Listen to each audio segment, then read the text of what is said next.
Ever wondered what the easiest way to win a HOI4 game is? The answer lies in this division.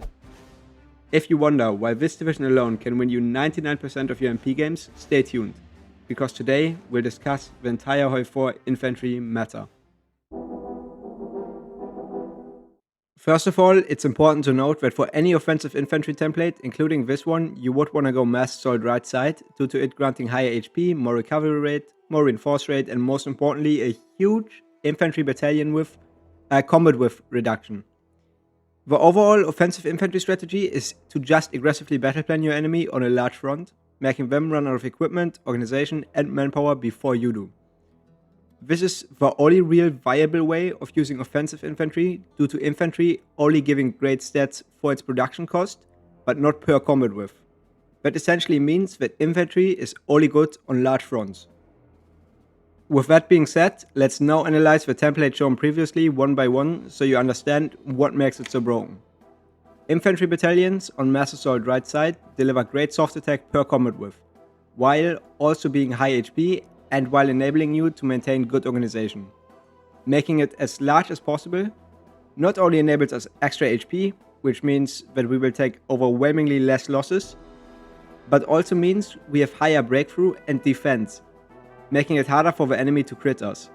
Quick reminder to those that forgot from my All Stat Explained video, critting occurs whenever the enemy has an attack point left, after all of your defense points are used up, granting his attack points a 4 times bigger chance to reduce your organization and HP.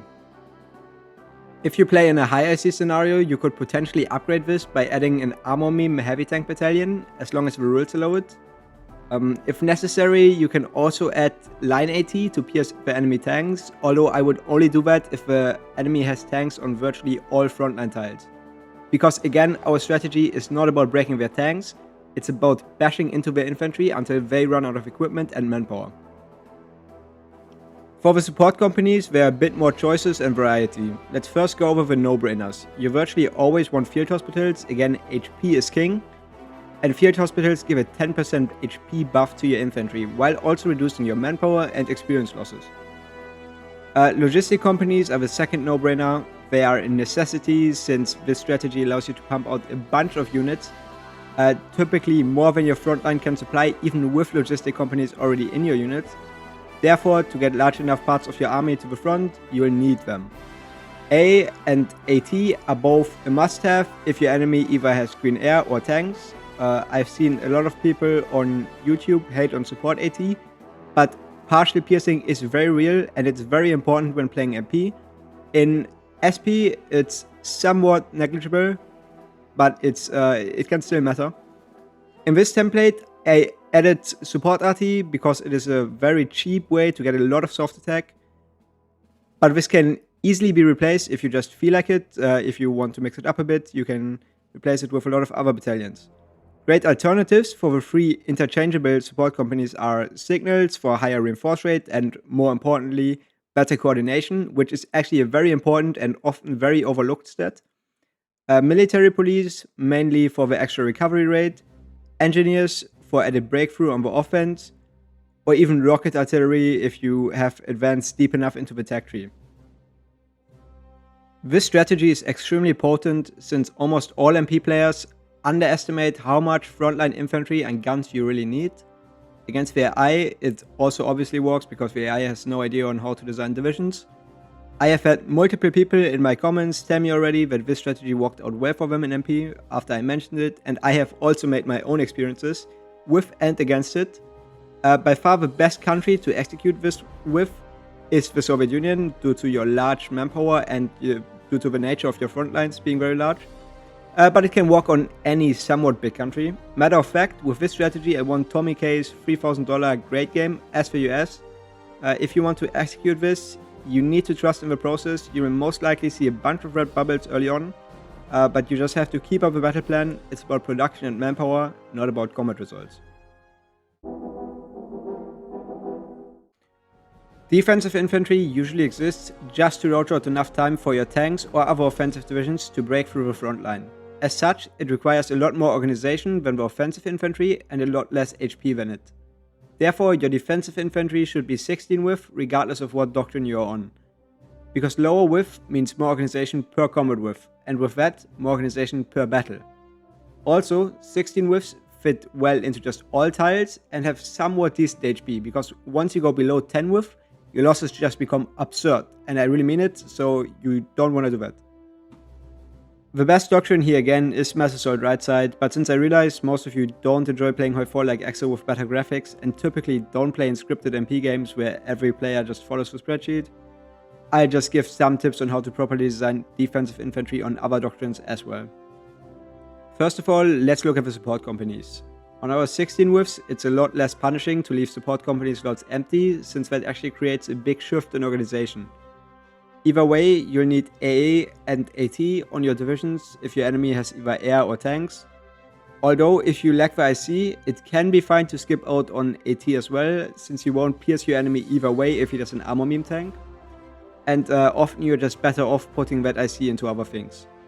Then, if you don't do mass assault infantry, this is really important if you don't do that, signal companies are always a must-have to compensate for the lack of doctrine reinforce rate.